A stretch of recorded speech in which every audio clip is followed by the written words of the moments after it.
Hi, Renee. So I'm Josephine, and I'm a student ambassador for Technovation in New York. Currently a student at Laguardia Community College, majoring in electrical engineering. Wow, awesome. Yeah. My name is Rene Strauss, and I work for General Motors. I've been here for about 8 years, and before that, I worked in the aerospace industry. And my job here at General Motors is engineering group manager. So I manage the team that is in charge of all of the power front and rear closures. So that means any vehicle with a power lift gate where you hit a button and the tailgate will open, to a power front hood, to multi-pro tailgate, things like that are front and rear closures. Well, that's great. So what's like a typical day at work? So I would say a typical day at General Motors is a day where you definitely don't expect the expected. Something's always going to be different each day you step into your role here. And that's what makes it so exciting, I'd say, to be an engineer. You never know what problem you're going to have to solve for the day. Different challenges every day. You probably have experienced some of the same things at school, you know, when you have a project or working with a team, probably challenges that you didn't know. And you're probably really good at solving problems and love solving problems. That's why you become an engineer, right? Yeah.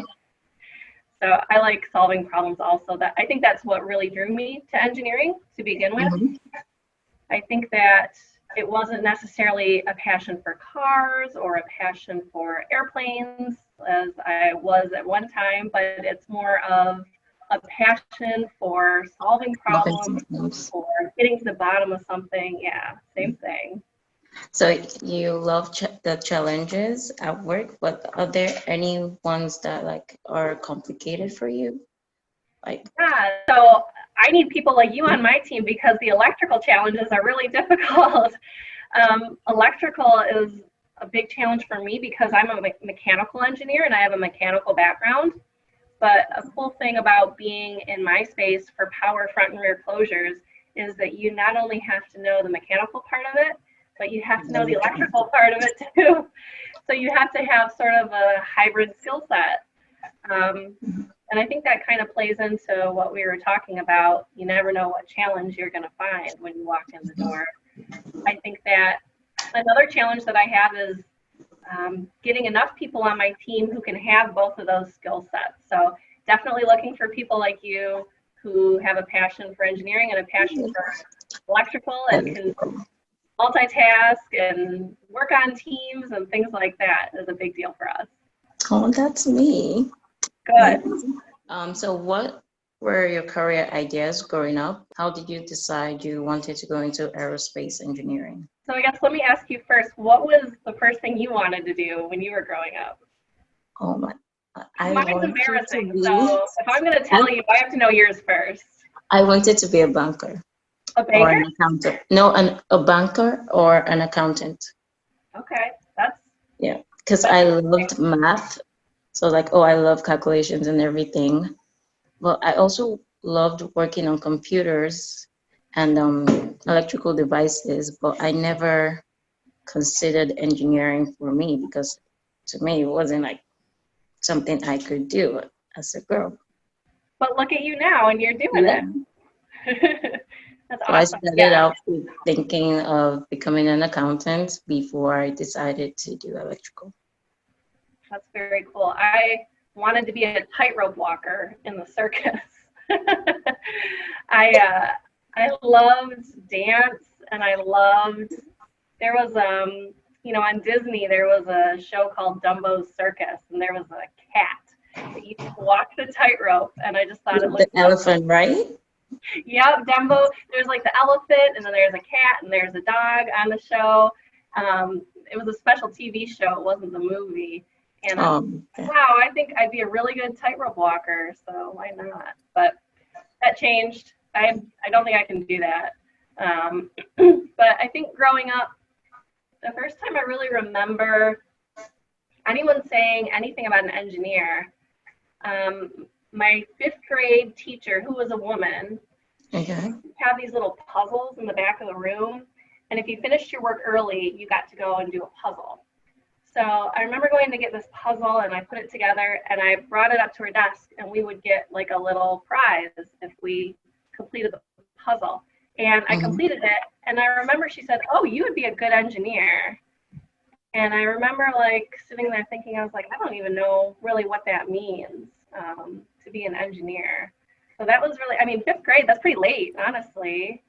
And then I think that when I started to explore careers that were available to me, one thing that really connected with me was aerospace engineering. I loved space. I loved, you know, watching the space shuttle take off or watching the astronauts up in space.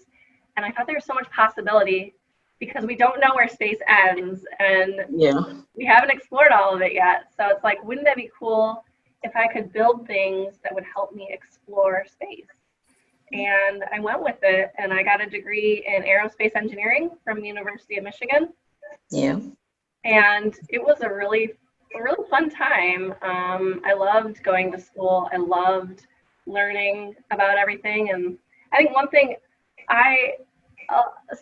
some people who were there always knew that they wanted to be engineers, and I didn't always know that. So I felt like maybe I was a little bit behind sometimes, and sometimes it could be challenging because I'd be getting grades that, you know, in high school I'd be getting all A's, but then in college I would get B's and C's sometimes. And that would make me doubt myself and think, well, maybe I can't do this. But maybe I had to work a little bit harder sometimes for things that didn't come as easily to me, but I worked through them and I learned them. Okay, so was there any point in time where you were considering another field? You know, I think that there was one time in college I remember, I think I was a freshman, and I remember sitting in my dorm, and I had gotten a grade back for a test, and it was like a C-. Like, I was really upset about it. I had studied really hard, and I still didn't do great. And I thought that maybe engineering wasn't for me. And I talked to my friends a little bit, and I found out that they didn't do as good on their tests as they thought they would do either. And to me, that taught me that I think when you go through struggles at school, you shouldn't go through it alone. You should talk to someone about it, someone who you care about and who will help you. And, you know, at the end of the conversation with them, I thought, okay, well, this is a minor setback, but I can get through this and I'm going to do great. And actually, my senior year, I ended up making the dean's list. So I think that was another good thing that happened too. And I graduated with honors. And it wasn't from the first 2 years. I really got into gear, and I learned, and I applied myself, and I went out of my comfort zone, and I would study with friends and make it fun. And because of that, I think that my network around me really boosted me up and helped me on the right path. So did you ever have a female role model or someone you looked up to? I think definitely my mother was a good role model for me. She was a working mom. She worked hard. She wasn't an engineer, though. She was a graphic designer. And so that means that she would, you know, make newsletters or logos or different creative things on paper. And what she taught me was creativity. So as an engineer, I think when you get really creative, you're able to innovate more. And that can be a skill set that not every engineer has. You know, so I would say that's one part of my personality that's helped me be really successful in engineering, is being a creative person. Besides my mother, I think that I wouldn't say that I had other female mentors. And to me, that's a big reason why I like to mentor others, because I don't think that I had anyone to look up to necessarily. I didn't even know any female engineers when I went into the field. I mean, you're already well on your way, but think about how powerful it could be if when you were in 2nd grade, you saw someone like me telling you could be an engineer. Maybe you would have even thought of that sooner. Sooner, yes, I would have. So what was it like as a woman pursuing engineering in college? So in college, as a woman pursuing engineering, I actually didn't feel really different. I felt very welcomed into the engineering school. There were a lot of females in my class. We pushed each other to be the best we could be. So I dedicate a lot of my success to my friend group in college. One thing that I didn't expect is my first job was in the defense industry in Texas. And when I went there, I was one of only two females in a group of 50 men. And for the first time, I felt a little bit self-conscious that I didn't maybe fit in. But I think that the important thing is just to be yourself and to remember things like working well in a team or being creative or communicating well is just as important when you're making a product as having a big technical amount of knowledge. So just because you're not the smartest person in the room or the most experienced person in the room, that doesn't mean that you don't have something to add. You should speak up, you should be bold, and you should be a different perspective, because that's what makes a good product, is a lot of different perspectives coming together. I remember when I was studying SQL, and I was the only female.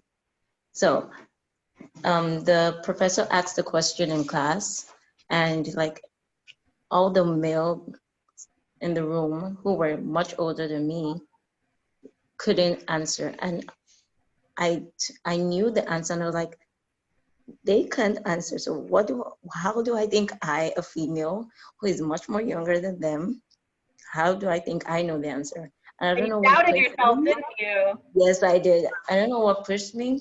And then I just said the answer, and then the professor heard me and he said, repeat that. And I said it again, and I'm like, that's correct. And I'm like, oh.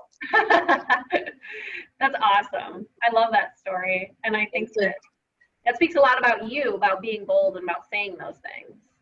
So from that, I learned that just because you think more people are more experienced than you or know more than you, that doesn't mean you don't have anything to add to the table. I agree. And it seems like you have that confidence, which is great. I don't think I always had that confidence.